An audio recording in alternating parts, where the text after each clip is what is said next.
Chapter 1।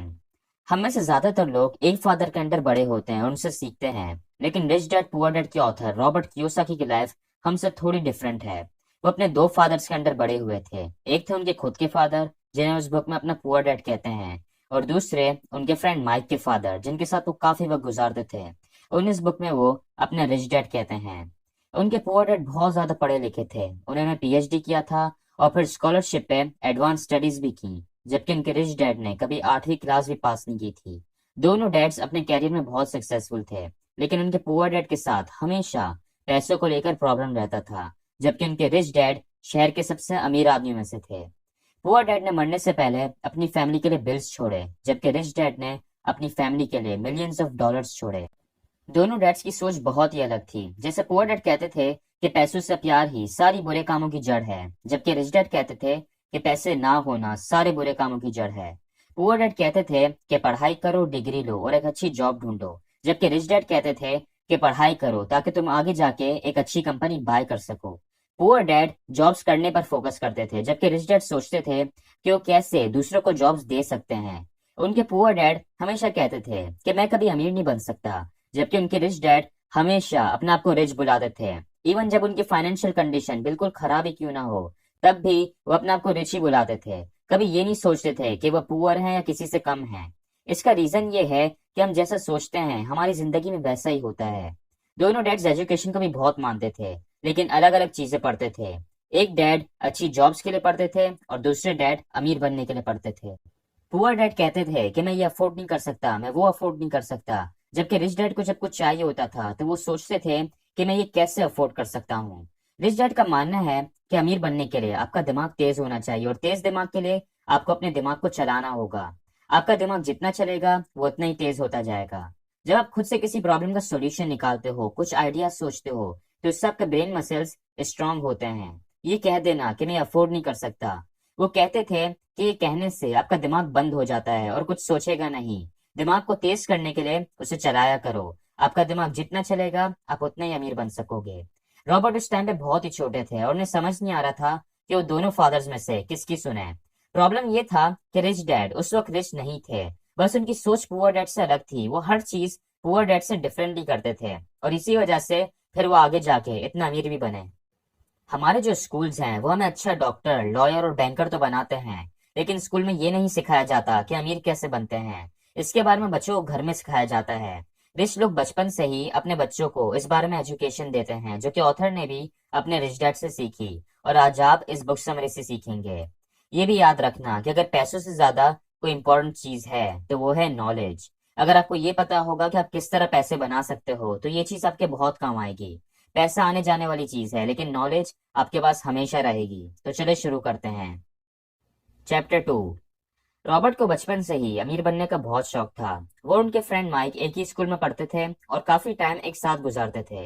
एक दिन author ने अपने पुअर डैड से पूछा, डैड आप अमीर क्यों नहीं हैं? तो उनके डैड ने उनसे कहा कि वो इसलिए अमीर नहीं है क्योंकि वो एक स्कूल टीचर हैं और उन्हें इसके बारे में ज्यादा नॉलेज नहीं है। फिर पुअर डैड ने रॉबर्ट और माइक से कहा कि वो दोनों माइक के फादर के पास जाएं और उनसे पैसों के बारे में सीखें। माइक ने पूछा, मेरे फादर क्यों, वो तो रिच नहीं है? तो इसमें पुअर डैड ने कहा कि उनका और माइक के फादर का एक ही बैंकर है, और बैंकर माइक के फादर की बहुत तारीफ करता है। उनका मानना है कि माइक के फादर कुछ ही टाइम में बहुत पैसे वाले होंगे। रॉबर्ट और माइक ने डिसाइड किया कि वो माइक के फादर के पास जाएंगे और उनसे सीखेंगे कि अमीर कैसे बनते हैं। माइक के फादर, जिन्हें इस बुक में ऑथर रिच डैड कहते हैं, वो काफी बिजी रहते थे। उनके कुछ वेयर हाउसेस थे, कुछ स्टोर्स थे, एक कंस्ट्रक्शन कंपनी थी और 3 रेस्टोरेंट्स थे। उन्हें इतना टाइम नहीं मिलता था, लेकिन फिर भी उन्होंने रॉबर्ट से मिलने के लिए एग्री कर लिया। जब रॉबर्ट माइक के घर गए तो उन दोनों को थोड़ा वेट करना पड़ा, और फिर जब फाइनली वो रिच डैड से मिले तो रिच डैड ने उन्हें एक ऑफर दी। ऑफर ये थी, रिच डैड ने कहा कि उन्हें क्लासरूम स्टाइल में नहीं सिखाएंगे। रॉबर्ट और माइक को उनके लिए काम करना पड़ेगा उनके स्टोर पे, और बदले में वो उन्हें 1 घंटे के 10 सेंट्स देंगे और रिच बनना सिखाएंगे। रॉबर्ट और माइक ने ऑफर एक्सेप्ट कर ली और फिर हर सैटरडे रिच डैड के स्टोर पे काम करते। वो वहां जाके सफाई वगैरह करते थे। रॉबर्ट और माइक की यही रूटीन चलती रही और काफी दिनों तक उन्होंने यही किया। 4 हफ्ते बाद रॉबर्ट इस रूटीन से थक चुके थे, क्योंकि ना तो उन्हें इस काम के बहुत अच्छे पैसे मिल रहे थे और ना ही रिच डैड उन्हें कुछ सिखा रहे थे। उन्होंने 4 हफ्तों से रिच डैड को देखा तक नहीं था। रॉबर्ट ने माइक से कहा कि वो ये काम छोड़ रहा है। ये सुन के माइक को हंसी आने लगी और ये देख के रॉबर्ट को गुस्सा आया। उन्होंने गुस्से में माइक से पूछा कि वो क्यों हंस रहा है। माइक ने कहा कि उसके फादर को शुरू से इसके बारे में पता था। रिच डैड ने माइक से कहा था कि रॉबर्ट काम छोड़ देगा और जब वो ऐसा करे तो माइक रॉबर्ट को उनके पास लेकर आए। रॉबर्ट को समझ नहीं आ रहा था कि आखिर रिच डैड ने ऐसा क्यों किया, क्यों उनसे फजूल में इतना काम करवाया और कुछ सिखाया भी नहीं। ऑथर के जो रियल पुअर डैड थे वो भी बहुत गुस्से में थे और उन्होंने रॉबर्ट से कह दिया था कि वो ये काम छोड़ दें। सैटरडे को रॉबर्ट फिर से रिच डैड से मिले और इस बार काफी गुस्से में थे। उन्होंने रिच डैड से कहा, मैंने आपके लिए काम किया, अपने बेसबॉल गेम्स मिस किए, इतनी मेहनत की और बदले में आपने मुझे कुछ भी नहीं सिखाया। आप ही बस दूसरों की तरह लालची हो। रॉबर्ट ने अपना सारा गुस्सा रिच डैड पर निकाल दिया और फिर रिच डैड ने कहा, रॉबर्ट तुम मेरे वर्कर्स की तरह बिहेव कर रहे हो। फिर रॉबर्ट ने कहा कि पैसे बढ़ाना तो अलग बात है, लेकिन रिच डैड ने उन्हें कुछ सिखाया भी नहीं। तो इसके रिप्लाई में रिच डैड ने कहा कि वो रॉबर्ट और माइक को पहले दिन से सिखा रहे हैं। इस पे रॉबर्ट ने हैरान होकर बोला, आपने हमें कब सिखाया, आपने तो हमसे बात भी नहीं की। रिच डैड ने कहा, रॉबर्ट सिखाने का मतलब सिर्फ ये नहीं होता कि आप किसी को कोई लेक्चर दो, मैंने तुम्हें लाइफ का एक एक्सपीरियंस दिया है। रॉबर्ट को समझ नहीं आ रहा था कि रिच डैड क्या बात कर रहे हैं, कौन सा एक्सपीरियंस क्या सिखाया है। रॉबर्ट ने रिच डैड से बिल्कुल क्लियरली कह दिया, मैंने स्टोर पे काम करके आखिर क्या सीखा है, आप मेरे पैसे बढ़ाएं, मुझे सिखाएं, वरना मैं ये काम छोड़ दूंगा। रिच डैड ने कहा, देखो ज्यादातर लोग यही करते हैं क्योंकि उन्हें ऐसा लगता है कि ज्यादा पैसे आने से उनकी प्रॉब्लम सॉल्व हो जाएंगी। आई एम श्योर थोड़ी कंफ्यूजन आपको भी हो रही होगी कि आखिर क्यों रिच डैड ने रॉबर्ट से स्टोर पे काम करवाया, वो आखिर रॉबर्ट को क्या सिखाना चाह रहे थे। बेसिकली यहाँ पे रिच डैड रॉबर्ट को बता रहे हैं कि ज्यादातर लोग क्यों पुअर रह जाते हैं, वो क्या गलती करते हैं। रिच और पुअर में सबसे बड़ा फर्क ये होता है कि पुअर लोग सारी जिंदगी पैसों के लिए काम करते हैं, जबकि रिच लोग पैसों के लिए काम नहीं करते, पैसा उनके लिए काम करता है। इसे और एक्सप्लेन करने के लिए मैं आपको आगे इसकी एग्जाम्पल भी दूंगा कि कैसे रॉबर्ट और माइक ने इस लेसन को अप्लाई किया। रिच डैड रॉबर्ट और माइक को बताना चाहते थे कि पुअर लोग पूरी लाइफ क्या करते हैं और इसीलिए उन्होंने उनसे स्टोर पे काम करवाया। पुअर लोग पूरी लाइफ किसी और के लिए काम करते हैं और फिर कहते हैं कि उन्हें ज्यादा सैलरी चाहिए। उन्हें ऐसा लगता है कि ज्यादा सैलरी से उनकी प्रॉब्लम सॉल्व हो जाएंगी, लेकिन ऐसा होता नहीं है और इसका रीजन मैं आपको बताता हूँ। मान लो 3 भाई हैं जिनकी नई नई शादी हुई है और वो सारे एक ही एरिया में रहते हैं। अब देखा जाए तो उनके खर्चे एक जितने होने चाहिए क्योंकि सब एक ही एरिया में रहते हैं और तीनों पे सिर्फ अपनी वाइफ्स की रिस्पॉन्सिबिलिटी है। लेकिन क्या तीनों हर महीने एक जितने पैसे खर्च करते होंगे? बिल्कुल नहीं। तीनों में से जो भाई सबसे ज्यादा कमाता होगा, चांसेस हैं कि वो भाई सबसे ज्यादा खर्च भी करता होगा, और जो सबसे कम कमाता होगा वो सबसे कम खर्चा करता होगा। सबकी जरूरत एक जितनी है लेकिन फिर भी सब खर्चा अपनी इनकम के हिसाब से करते हैं। आप ही मुझे बताओ, अगर आपकी इनकम डबल कर दी जाए तो आप अपने खर्चे नहीं बढ़ाओगे? बिल्कुल बढ़ाओगे। आप ज्यादा बड़े रेस्टोरेंट्स में जाओगे, छोटी मार्केट्स के बजाय बड़े मॉल्स में जाओगे। रिच डैड रॉबर्ट को वही समझाना चाह रहे थे कि ज्यादातर लोग इस जाल में फंस जाते हैं। सबसे पहले तो रिच डैड ने रॉबर्ट से काम करवाया ताकि उसे पता चले कि पुअर लोग सारी जिंदगी क्या करते हैं। इसके बाद जब रॉबर्ट ने अपनी पे बढ़ाने की बात की तो रिच डैड ने उसे रैट रेस के बारे में बताया। ये वही जाल है जिसके बारे में अभी मैंने आपको बताया, मतलब अपनी सैलरी के साथ अपने एक्सपेंसेस का बढ़ना। अब आप सोच रहे होंगे कि भाई ये क्या कह रहा है। जाहिर सी बात है कि अगर सैलरी बढ़ेगी तो प्रॉब्लम्स कम होंगी, हम आराम से अपने खर्चे पूरे कर सकेंगे, टाइम पे बिजली का बिल जमा करवाएंगे, स्कूल फीस देंगे। देखो इस तरह शुरू में तो आपको ऐसा लगेगा कि सैलरी बढ़ने से आपकी प्रॉब्लम्स कम हो रही हैं, लेकिन कुछ ही टाइम में आप वही प्रॉब्लम्स फिर से फेस करोगे। मैं आपको एग्जाम्पल समझाता हूँ कि रैट रेस क्या है और क्यों आपकी सैलरी बढ़ने से आपकी प्रॉब्लम सॉल्व नहीं होंगी। मान लो एक फैमिली है जिसमें हस्बैंड वाइफ और 2 बच्चे रहते हैं। अब हस्बैंड एक नॉर्मल सी जॉब करता है, बच्चे स्कूल जाते हैं, वाइफ घर के काम करती है। हस्बैंड का एक दिन प्रमोशन होता है और सैलरी बढ़ जाती है। इसी खुशी में वो अपनी बीवी को कोई ज्वेलरी ला कर देता है और बच्चों को प्ले स्टेशन ला कर देता है।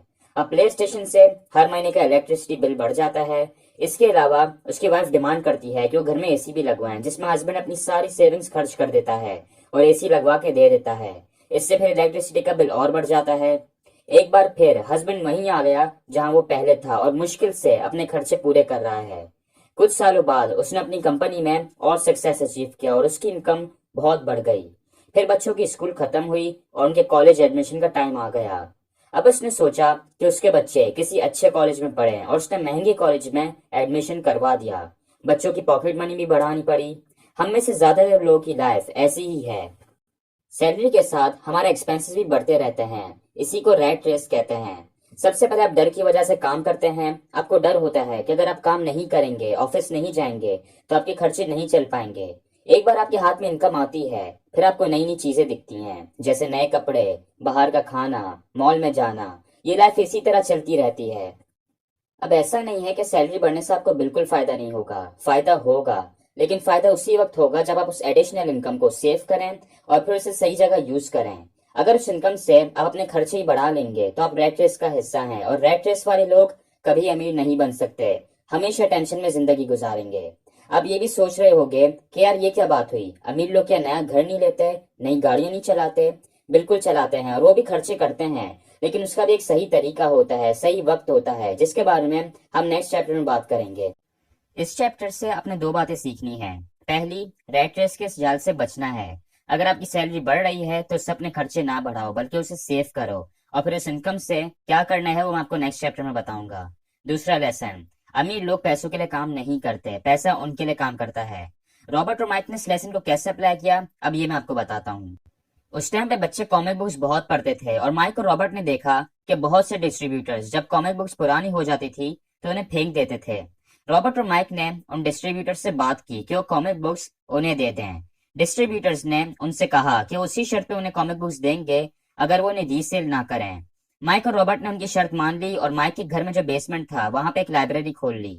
वहां पे बच्चों को 10 सेंट्स पे करने होते थे, और फिर 2 घंटे में वो जितनी चाहे कॉमिक बुक्स पढ़ सकते थे। उन्होंने माइक की छोटी बहन को एज ए लाइब्रेरियन हायर किया और उसे वीकली $1 पे करते थे। मैं ये बता दूं कि 1956 की बात है, और जिस टाइम पे रॉबर्ट और माइक ने लाइब्रेरी खोली थी उस टाइम पे वो रिच डैड के स्टोर पे भी काम करते थे, और इस बार उन्हें कुछ भी नहीं मिल रहा था। रिच डैड चाहते थे कि रॉबर्ट और माइक पैसों के लिए काम ना करें, वो कुछ ऐसा सोचें, कुछ ऐसा करें जिससे पैसा उनके लिए काम करे, और उन दोनों ने कर दिखाया। उन्हें लाइब्रेरी में काम नहीं करना पड़ता था, लेकिन फिर भी वो पैसे अर्न कर रहे थे। उन्होंने माइक की सिस्टर को हायर किया हुआ था और उससे पैसे दे रहे थे। इन अदर वर्ड्स, पैसा उनके लिए काम कर रहा था और उन्हें और ज्यादा पैसा कमा के दे रहा था। इसलिए आप भी सोचें कि पैसा किस तरह आपके लिए काम कर सकता है, आप कैसे सही जगह पैसे इन्वेस्ट कर सकते हैं। कोई आइडिया निकालें, थोड़ी रिसर्च करें, या किसी एक्सपीरियंस बंदे से पूछें जिसमें पैसा आपके लिए काम करे। चैप्टर 3। 1923 में एक मीटिंग हुई थी। इस मीटिंग में उस टाइम के सबसे अमीर और पावरफुल लोग आए थे। इनमें थे चार्ल्स श्वाब, जो उस टाइम पे स्टील कंपनी के प्रेसिडेंट थे। सैमुअल इंसुल, जो सबसे बड़ी यूटिलिटी के प्रेसिडेंट थे। हार्वर्ड हॉब्सन, जो सबसे बड़ी गैस कंपनी के प्रेसिडेंट थे। लियोन फ्रेजर, जो एक बैंक प्रेसिडेंट थे। रिचर्ड व्हाइटनी, न्यूयॉर्क स्टॉक एक्सचेंज के प्रेसिडेंट। इसके अलावा इस मीटिंग में थे ईवर क्रूगर, अर्थर कॉटन, जेसी लिवरमोर और एल्बर्ट फॉल। ये सारे लोग उस टाइम के सबसे अमीर आदमी थे। इस मीटिंग में 25 साल बाद इन सब की यह हालत थी। चार्ल्स स्कॉप की डेथ हो गई, और जब उनकी डेथ हुई तो उनके पास एक भी पैसा नहीं था। यहाँ तक कि अपनी जिंदगी के आखिरी 5 साल उन्होंने कर्जा लेकर गुजारी। ईवर क्रूगर और अर्थर कॉटन, ये दोनों भी जब मरे तो उनके पास एक भी पैसा नहीं था। रिचर्ड व्हाइटनी और एल्बर्ट फॉल दोनों जेल से छूटे थे। फ्रेजर और लिवरमोर दोनों ने सुसाइड कर ली। सवाल ये कि आखिर इनके साथ क्या हुआ था। ये मीटिंग 1923 में हुई थी, और 1929 में यूएसए की इकोनॉमी क्रैश हो गई थी और बहुत से लोग रास्ते पे आ गए थे। ये नुकसान बाकी लोगों के साथ साथ इन अमीर लोगों को भी हुआ था, और इससे इनकी जिंदगी में बहुत फर्क पड़ा। अब ये सारे तो बहुत ज्यादा अमीर लोग थे, लेकिन इनके साथ जो हुआ वो बहुत से लोगों के साथ होता है। बहुत से ऐसे बॉक्सर्स और स्पोर्ट्समैन हैं जिनके पास एक टाइम पे मिलियंस होते हैं, लेकिन फिर कुछ ही सालों में उनके पास एक भी पैसा नहीं बचता और वो नॉर्मल सी जॉब्स कर रहे होते हैं। बहुत से ऐसे पुअर और मिडिल क्लास लोग हैं जिन्हें लॉटरीज लगती हैं और उनके पास बहुत पैसा आ जाता है, लेकिन फिर एक वक्त आता है जब उनकी वही पहले जैसी हालत हो जाती है। ऐसा इसलिए होता है क्योंकि लोग पैसों पे बहुत ज्यादा फोकस करते हैं, जबकि ऑथर एडवाइस करते हैं कि आप पैसों पे नहीं, अपनी फाइनेंशियल एजुकेशन पे फोकस करो। फाइनेंशियल एजुकेशन का मतलब है कि आपको अपने पैसा ग्रो करना आना चाहिए, उसे संभालना आना चाहिए। अगर आपके पास पैसा है और फाइनेंशियल एजुकेशन नहीं है तो फिर वो पैसा आपके पास ज्यादा टाइम तक नहीं रहेगा। बहुत से लोग ऑथर से पूछते हैं कि वो कैसे स्टार्ट ले सकते हैं, कैसे मिलियनर बन सकते हैं, फाइनेंशियली फ्री हो सकते हैं। उन सबको ऑथर वही बताते हैं जो उनके रिच डैड उन्हें बताते थे। वो कहते हैं कि अपनी फाइनेंशियल एजुकेशन पे फोकस करो। ये जो फाइनेंशियल एजुकेशन का सब्जेक्ट है, ये आप एक बार में नहीं सीखते, इसे सारी जिंदगी सीखते रहते हैं। इसके लिए पैसों से रिलेटेड बुक्स पढ़ो, अमीर लोगों से सीखो, सेमिनार्स अटेंड करो। ये सब्जेक्ट सिर्फ पढ़ के नहीं सीखा जाता, बल्कि आपको एक्शन भी लेना होगा। जब रॉबर्ट कियोसाकी और उनके फ्रेंड माइक छोटे थे उसी वक्त से रिच डैड ने उन्हें फाइनेंशियल एजुकेशन देना शुरू कर दी थी। एक दिन रॉबर्ट ने रिच डैड से पूछा कि अमीर बनने का सबसे बड़ा सीक्रेट क्या है। तो इस पे रिच डैड ने कहा, अमीर बनने का सिर्फ एक ही सीक्रेट है, वो ये कि आपको एसेट्स और लायबिलिटीज के बीच का डिफरेंस पता होना चाहिए और आपको एसेट्स बाय करना है। वैसे फाइनेंशियल एजुकेशन का सब्जेक्ट बहुत ही डीप है, लेकिन ये जो प्रिंसिपल है ये अमीर लोगों का सबसे बड़ा सीक्रेट है। रिच डैड कहते हैं कि ये सबसे इंपॉर्टेंट रूल है और अमीर बनने के लिए ये सिर्फ एक ही रूल है। अगर इसे फॉलो करोगे तो आप रिच बन जाओगे। अब क्वेश्चन ये है कि ये एसेट और लायबिलिटी क्या है। एसेट मतलब कोई भी ऐसी चीज जिससे आपके पास पैसे आए। जैसे मान लो आपके पास एक घर है जिसे आपने रेंट पे दे दिया, अब हर महीने आपको उसका रेंट मिलेगा, तो ये एक एसेट है। लायबिलिटी मतलब वो चीज जो आपसे पैसे लेती है। जैसे आपने घर में एसी लगवाया जिससे हर महीने इलेक्ट्रिसिटी का बिल बढ़ जाएगा, तो ये एक लायबिलिटी है। बहुत से लोगों को चीजों को कॉम्प्लिकेटेड करने में मजा आता है, लेकिन रिच डैड हमेशा चीजों को सिंपल रखते थे और सिंपल करके वो रॉबर्ट और माइक को सिखाते थे। अगर आप किसी अकाउंटेंट से एसेट और लायबिलिटी की डेफिनेशन पूछेंगे तो शायद आपको कोई और जवाब मिले, लेकिन रिच डैड की डिक्शनरी में एसेट और लायबिलिटी का यही सिंपल मीनिंग है। तो अगर आपको अमीर बनना है तो सिंपली अपनी लाइफ में एसेट्स बाय करो, और अगर गरीब रहना है तो लायबिलिटीज बाय करो। अब आप सोच रहे होगे कि यार ये क्या बात हुई, अमीर लोगों के घर में क्या एसी नहीं लगा होता, उनके पास गाड़ियां और लग्जरीज नहीं होती? बिल्कुल होती हैं। अमीर लोग बहुत सी लग्जरीज बाय करते हैं और रॉबर्ट कियोसाकी के पास भी बहुत सी गाड़ियां और लग्जरीज हैं। लेकिन वो कहते हैं कि अमीर लोग उसी वक्त लग्जरीज बाय करते हैं जब उनके एसेट्स में से एक्सेस इनकम आ रही हो। उनके पास इतने एसेट्स होते हैं कि उनके एक्सपेंसेस तो निकल जाते हैं, लेकिन साथ ही उनके पास और भी बहुत पैसे बच जाते हैं और फिर उससे वो लग्जरीज बाय करते हैं। जब पुअर लोग पूरा महीना काम करके सैलरी अर्न करते हैं तो उससे वो एक्सपेंसेस पूरे करते हैं। जब मिडिल क्लास के पास इनकम आती है तो उससे वो एक्सपेंसेस पूरे करते हैं और लायबिलिटीज बाय करते हैं, जिससे अगेन एक्सपेंसेस बढ़ जाते हैं। जबकि रिच लोगों के पास एसेट्स बहुत ज्यादा होते हैं। उनके एसेट कॉलम में से जो इनकम आती है, मतलब उनके रियल स्टेट से जो रेंट मिलता है, उनके स्टॉक्स, बिजनेसेस, इन सब से जो इनकम आती है उससे वो एक्सपेंसेस पूरे करते हैं और बची हुई इनकम से फिर से एसेट्स बाय कर लेते हैं। इससे लग्जरीज आप उसी वक्त बाय कर सकते हो जब आपका एसेट कॉलम बहुत बढ़ जाए। इसके अलावा लास्ट चैप्टर में हमने रैट रेस के बारे में बात की थी कि क्यों इनकम बढ़ने से लोग की प्रॉब्लम सॉल्व नहीं होती। वो सॉल्व इसलिए नहीं होती क्योंकि वो एडिशनल इनकम से वही लायबिलिटीज बाय कर लेते हैं। आपके पास जब एडिशनल इनकम आए तो आपको उसे एसेट्स बाय करने हैं। एसेट की बेसिक डेफिनेशन मैंने आपको बता दी है। अब एसेट्स कौन से बाय करने हैं ये आप पर डिपेंड करता है। जैसे ऑथर मोस्टली रियल स्टेट और स्टॉक्स बाय करते हैं। आप एसेट्स पे थोड़ी रिसर्च करो और अपने एसेट कॉलम को बिल्ड करना शुरू करो। जरूरी नहीं है कि एसेट्स में आप घर ही खरीदो। मोस्टली लोगों के लिए वो करना भी इम्पॉसिबल होगा। एसेट्स के लिए बहुत से ऑप्शंस हैं, आपको थोड़ा सर्च करना होगा, कुछ सोचना होगा। जैसे रॉबर्ट और माइक ने एक लाइब्रेरी खोली थी, वो भी एक एसेट था। उससे उनके पास इनकम आ रही थी और वो भी बिना काम करे। बहुत से लोग सोचते हैं कि जॉब भी एक एसेट है, लेकिन जॉब कोई एसेट नहीं है। एसेट ऐसा होना चाहिए जहां आपके पास बिना काम करे इनकम आए। ऑथर ये भी कहते हैं कि एसेट्स ऐसे बाय करो जो आपको पसंद हो, जिनमें आपका इंटरेस्ट हो। ऐसे एसेट्स को आप सही से मैनेज कर पाओगे। इस चैप्टर में हमने दो इंपॉर्टेंट बातें सीखी हैं। पहली, अमीर बनने के लिए सबसे इंपॉर्टेंट है फाइनेंशियल एजुकेशन। ये टॉपिक आपको स्कूल में नहीं सिखाते, आपको खुद से इसे सीखना होगा, और ये तो सिर्फ एक ही बुक है। ये सब्जेक्ट लोग अपनी पूरी जिंदगी सीखते हैं, इसलिए फाइनेंशियल एजुकेशन पे ध्यान दो। दूसरा लेसन, अमीर बनने के लिए एसेट्स खरीदो और लग्जरीज उसी वक्त खरीदना जब आपके एसेट्स बहुत बढ़ जाएं। चैप्टर 4। मैकडोनल्ड्स तो आप सबने देखा होगा, हर कंट्री में उसकी ब्रांचेस हैं। 1974 में रे क्रोक, जो कि मैकडोनल्ड्स के ओनर हैं, उन्हें एक यूनिवर्सिटी में पब्लिक स्पीकिंग के लिए बुलाया था और वहां सारे एमबीए के स्टूडेंट्स बैठे थे। पब्लिक स्पीकिंग खत्म होने के बाद स्टूडेंट्स ने रे को ऐसे ही ड्रिंक के लिए इनवाइट किया, तो फिर वो सारे वहां गए और काफी देर तक बैठे। बातों बातों में रे ने स्टूडेंट से पूछा, क्या मुझे कोई बता सकता है कि मेरा क्या बिजनेस है? तो इस सवाल पे सारे स्टूडेंट्स हंसने लगे और फिर एक ने कहा, रे, किसे नहीं पता कि तुम्हारा बिजनेस बर्गर सेल करने का है? तो उस पे रे ने कहा, गलत, मेरा बिजनेस बर्गर सेल करने का नहीं है, मेरा बिजनेस है रियल एस्टेट। वैसे मैकडोनल्ड्स में बर्गर ही मिलते हैं, लेकिन एक चीज जिसका रे बहुत ज्यादा ख्याल रखते हैं वो थी फ्रेंचाइज की लोकेशन। मैकडोनल्ड्स की बहुत सी फ्रेंचाइजेज हैं और अगर किसी भी फ्रेंचाइज को सक्सेसफुल बनाना है तो उसकी लोकेशन सबसे ज्यादा इंपॉर्टेंट है। जब किसी भी कंट्री में कोई मैकडोनल्ड्स खोलता है तो उस जमीन को, उस रियल एस्टेट को मैकडोनल्ड्स के नाम से बाय करता है। इसी वजह से आज मैकडोनल्ड्स के पास इतना रियल एस्टेट है जितना पूरी दुनिया में किसी के पास नहीं है। अगर रे क्रोक सिर्फ बर्गर्स बनाने पर ध्यान देते तो शायद वो कभी इतना अमीर नहीं बन पाते, लेकिन उन्होंने अपने एसेट कॉलम को बिल्ड किया है। मैकडॉनल्ड्स के रियल एस्टेट बढ़ते जा रहे हैं, जिसकी वजह से उनके एसेट्स और इनकम भी बढ़ रही है। रिच डैड बचपन में रॉबर्ट को भी यही सिखाते थे। इस चैप्टर में ऑथर ने अमीर लोगों का सीक्रेट 3 बताया है, जो है माइंड योर ओन बिजनेस, मतलब अपने एसेट कॉलम को बिल्ड करो। अब ये पॉइंट हम ऑलरेडी लास्ट चैप्टर में डिस्कस कर चुके हैं, लेकिन इस चैप्टर में आपको उसी से रिलेटेड कुछ इंपॉर्टेंट लेसंस मिलेंगे। सबसे पहले तो ये जान लो कि एक इंसान का प्रोफेशन और बिजनेस दोनों अलग अलग होते हैं। बहुत से लोग अपने प्रोफेशन को बिजनेस समझते हैं। जब ऑथर लोगों से पूछते हैं कि उनका क्या बिजनेस है, तो वो कहते हैं कि मैं बैंकर हूँ, मैं टीचर हूँ, लेकिन ये इनका बिजनेस नहीं है, क्योंकि वो बैंक में काम करते हैं, उसके मालिक नहीं है। हमारे यहाँ लोग इसलिए पुअर रह जाते हैं क्योंकि उनके पास कोई एसेट या बिजनेस नहीं होता। वो अपनी पूरी लाइफ किसी और के लिए काम करते हैं और इस पर्सन को अमीर बनाते हैं, फिर गवर्नमेंट को टैक्सेस पे करते हैं और फिर एंड में उनके पास कुछ नहीं बचता। ज्यादातर लोग स्कूल और कॉलेज में जाते हैं और जो पढ़ते हैं वही बन जाते हैं। अगर लॉ पढ़ रहे हैं तो लॉयर, मेडिकल की फील्ड में है तो उससे रिलेटेड प्रोफेशन। ऐसे नहीं है कि आपको ये सब नहीं करना चाहिए। ऑथर कहते हैं कि हर सोसाइटी में डॉक्टर, लॉयर, बैंकर, इन सब की जरूरत होती है, इसलिए आपको भी ये करना चाहिए, लेकिन साथ ही आपके पास अपने भी कोई एसेट्स होने चाहिए जहां पे आपको बिना काम करे इनकम मिले। रिच लोग सिर्फ अपने एसेट्स पे फोकस करते हैं, जबकि पुअर और मिडिल क्लास अपनी सैलरीज पे फोकस करते हैं। वो चाहते हैं कि उनकी सैलरी बढ़ जाए, और अगर बढ़ भी जाए तो उससे कोई फायदा नहीं होता, क्योंकि उससे वो अपने एक्सपेंसेस ही बढ़ा लेते हैं।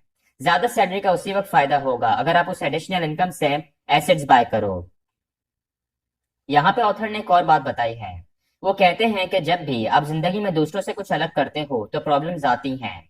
एक बार ऑथर को लोन की जरूरत थी, तो उन्होंने बैंक में लोन के लिए अप्लाई किया, लेकिन बैंक वालों ने उन्हें मना कर दिया, और सिर्फ इस वजह से मना किया क्योंकि ऑथर ने रियल स्टेट में बहुत पैसा इन्वेस्ट किया हुआ था। बैंक वालों को ये चीज अच्छी नहीं लगी कि सिर्फ एक इंसान अकेला रियल स्टेट से इतना पैसा कमा रहा है। इसलिए याद रखना कि अगर आप लोगों के साथ चलोगे तो आपको सपोर्ट करेंगे, लेकिन फिर आप उन्हीं की तरह बन जाओगे, उन जैसी जिंदगी गुजारोगे। लेकिन अगर आप दूसरों से अच्छी जिंदगी चाहते हो तो आपको उनसे अलग चलना पड़ेगा। वो आपको सपोर्ट नहीं करेंगे, बहुत सी मुश्किलें आएंगी, शायद आपकी फैमिली भी आपको सपोर्ट ना करे, लेकिन उस रास्ते के आखिर में आपको रिवॉर्ड्स भी फिर अच्छे मिलेंगे। आप में से जो अडल्ट इस वीडियो को देख रहे हैं, जो कोई जॉब करते हैं और पैसे कमाते हैं, उनके लिए ऑथर ने एक ही एडवाइस दी है। आप लोग अपनी जॉब कंटिन्यू करें, एक अच्छे हार्ड वर्किंग एम्प्लॉय बने, लेकिन जब सैलरी आए तो उसे पूरा खर्च ना करें, अपने खर्चे कम से कम रखें, पैसे सेव करें और फिर उन पैसों से एसेट्स बाय करें। इसके अलावा अगर आपके कोई बच्चे हैं तो उन्हें भी इस चीज के बारे में सिखाइए, उन्हें एसेट्स और लायबिलिटीज के बारे में बताएं। इस बुक में आपने जो सीखा है उनके साथ शेयर करें। जो लोग अभी स्टडी कर रहे हैं वो अपनी स्टडीज कंटिन्यू करें, किसी अच्छे प्रोफेशन में जाएं, और जब उनकी जॉब हो जाए तो ज्यादा से ज्यादा सेविंग करें, अपने खर्चे कम करें और फिर उस सेविंग से एसेट्स बाय करें। आप इस चीज को जितना जल्दी समझेंगे और अप्लाई करेंगे, आप उतना ही जल्दी रिच बनेंगे। अगर एसेट्स की बात करें तो वो कुछ भी हो सकते हैं जिसमें आपको बिना टाइम दिए पैसे मिले। जैसे कोई बिजनेस हो सकता है जहां आपको हर वक्त काम करने की नीड ना हो और इनकम मिलती रहे। इसके एग्जाम्पल है वो लाइब्रेरी जो माइक और रॉबर्ट ने खोली थी। इसके अलावा आप रियल स्टेट में इन्वेस्ट कर सकते हैं। बहुत से लोगों को लगता है कि रियल स्टेट इन्वेस्टिंग के लिए बहुत पैसा चाहिए, लेकिन ये सच नहीं है। रियल स्टेट में इन्वेस्ट करने के भी कुछ तरीके होते हैं। ये बुक रियल स्टेट के बारे में नहीं है, लेकिन आपको रियल स्टेट में बहुत सारी बुक्स मिल जाएंगी। रॉबर्ट कियोसाकी ने भी रियल स्टेट पे बुक्स लिखी हैं, आप वो भी पढ़ सकते हैं। इसके अलावा आप स्टॉक्स में इन्वेस्ट कर सकते हैं, म्यूचुअल फंड्स में इन्वेस्ट कर सकते हैं, कोई भी एसेट बाय कर सकते हैं। रॉबर्ट कियोसाकी रियल स्टेट और स्टॉक्स में इन्वेस्ट करते हैं क्योंकि उन्हें इसमें इन्वेस्टमेंट पसंद है। रिच डैड हमेशा रॉबर्ट को एडवाइस करते थे कि एसेट्स ऐसे बाय करने चाहिए जो आपको पसंद हो, जिनमें आपका इंटरेस्ट हो। ऑथर ने जब ग्रेजुएशन कंप्लीट कर लिया तो उसके बाद उन्होंने काफी बड़ी कंपनीज में काम किया, कई सालों तक जॉब्स की, लेकिन साथ ही वो अपने एसेट कॉलम भी बिल्ड करते थे। वो अपनी जॉब के साथ साथ रियल स्टेट्स और स्टॉक्स में भी डील करते थे, उनके बारे में सीखते थे। रिच और पुअर में एक बड़ा डिफरेंस ये है कि पुअर लग्जरीज पहले बाय करते हैं, जबकि रिच लग्जरीज एंड में बाय करते हैं। पुअर अपनी सैलरी से लग्जरीज बाय करते हैं, जबकि रिच अपने एसेट से आई हुई इनकम से लग्जरीज बाय करते हैं। वो अपने खून पसीने की कमाई से ये सब नहीं खरीदते, बल्कि अपना दिमाग चलाते हैं और उससे ये सब खरीदते हैं।